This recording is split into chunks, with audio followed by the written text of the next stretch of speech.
Hello and welcome to Jake's Corner. I'm just gonna start by reading the good marriage stories, I asked for a few weeks ago. So inshallah, like I said, we will get some really thought-provoking things that we haven't actually considered in our own marriages previously and hopefully implement them. Yeah, so bear with me. I'm gonna read in from my laptop. In total, I got 27 responses. Um, I, I've I scanned through them quite a while ago now. I can't remember, but there was at least one of them that wasn't a good marriage story. It was just one of our sisters pouring her heart out, and she actually did say, "Thank you for giving me a space to speak up about this." I really just wanted to start by saying that. So I've got 26 more good stories to share. So let's dive into it. So the questions were I asked for the names. So fill in your name if you want to be mentioned. But in retrospect, now I realize that maybe I don't need to share the names of the sisters, but at least we have, the stories to share. So the form asks name and how long have you been married? How did you meet your spouse? What are three of their best attributes? And then I asked, what was the reason you agreed or decided to marry them? And what are those qualities they possess that frustrates you? And how do you manage their shortcomings in your marriage? So, what is or are those qualities they possess that you did not realize the value of in the early days, but has been a blessing to your union several years later? So, obviously, these questions are based on my own biases. That's where my questions have come from. So let us read the responses that I got. She has been married for 15 years and they met through being introduced by a mutual friend. And then the three of their best attributes. She says that her husband is caring, he is funny and loyal. And the reasons that she agreed to marry her husband is because of his caring nature, his funny nature, and loyalty. And what are those qualities they possess that frustrates you? And they said that he needs to be told sometimes how before they can help. However, she has turned it into an opportunity. So I tell him when I know he needs to help, and he does. And then managing his shortcomings in the marriage is through communication and patience. I think that is really good. And, those two things are really quite lacking in a lot of people's relationships, even between themselves and their husband or wife, or even between just other relations, really. It doesn't have to be marital relationships alone. So, what are those qualities they possess that you did not realize the value of in the early days, but has been a blessing to your union? So she says that he's a great motivator, but in the early days, it used to come out as him belittling her.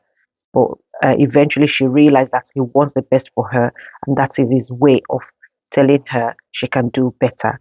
So, Alhamdulillah, my sister, I'm so happy that you have these lovely things to say about your marriage, and I pray that Allah continue to bless your union. One, she has been married for 2 years, and she met through her sister.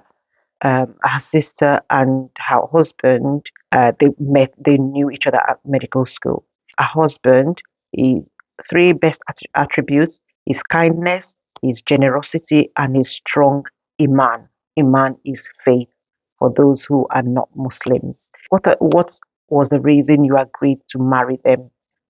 I noticed the attributes above and I knew I could tolerate him and that was he could tolerate her. And this was the reason. And then later the love grew between both of them, which is very good because I always say that the media sells love to us.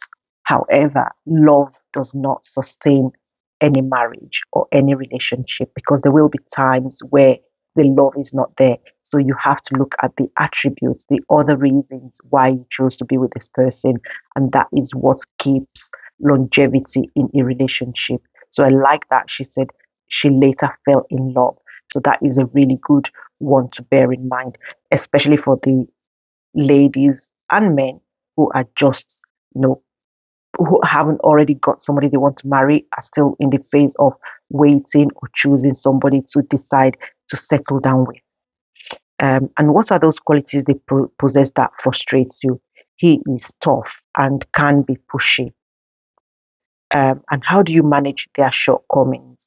I speak to him about it and make sure that he understands my points, which is really good because just speaking is not enough. You need to ensure that the message is actually being heard. You mean it to be received. And then what are those qualities they possess that you did not realize the value of in the early days, but has been a blessing in your union several years later?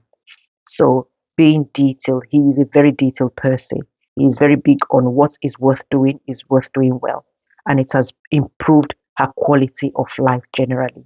So I love this for this sister. Hope you are enjoying this. If you are, please click on the like button. And while you're at it, subscribe to my channel. I hope to be able to deliver many more videos like this about marriages, life, parenthood, friendships, things that affect our general life as faith-based people. So let's move on to another sister's response. This sister has been married for 4 years and they met while they were in secondary school. Three of their best attributes: he's humorous, helpful, and takes responsibilities for his actions.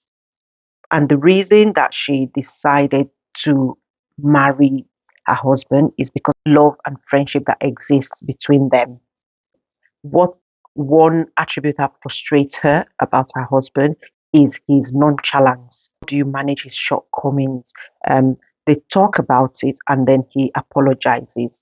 And I think maybe what I would say here, and I feel like, yes, I'm in a position to give you this advice. You have been married for 4 years. I have been married for over 20 years. And not only that, I have spoken to other people and heard what they said about their marriages and maybe things that they could have done better.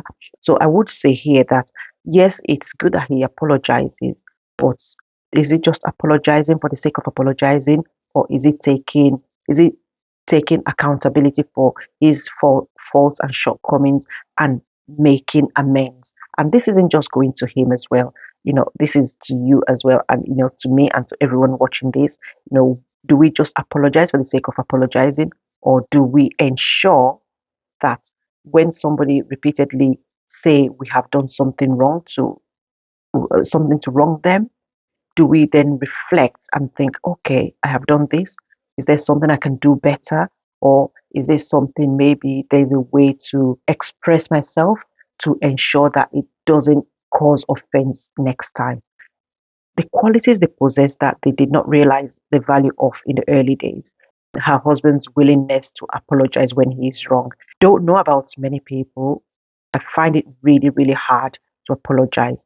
So if you have somebody who apologizes when they are wrong, it's a blessing, and respect them. And in the first instance, before anybody comes for me, I'm talking to myself. In the first instance, force yourself to learn how to apologize also when you are in the wrong, because it matters to them. That's why they apologize to you, which means they would love it if you apologize when you are in the wrong. So what I'll do is I'll post these stories in about 10 minutes. I don't want them to be longer than 10 minutes slots, because I know we don't have a long attention span these days. And that way we are able to watch it in one sitting rather than being like fed up of watching the rest of the video and clicking off and not coming back to it. Because I think that there's a lot of benefits to be had from hearing other people's stories.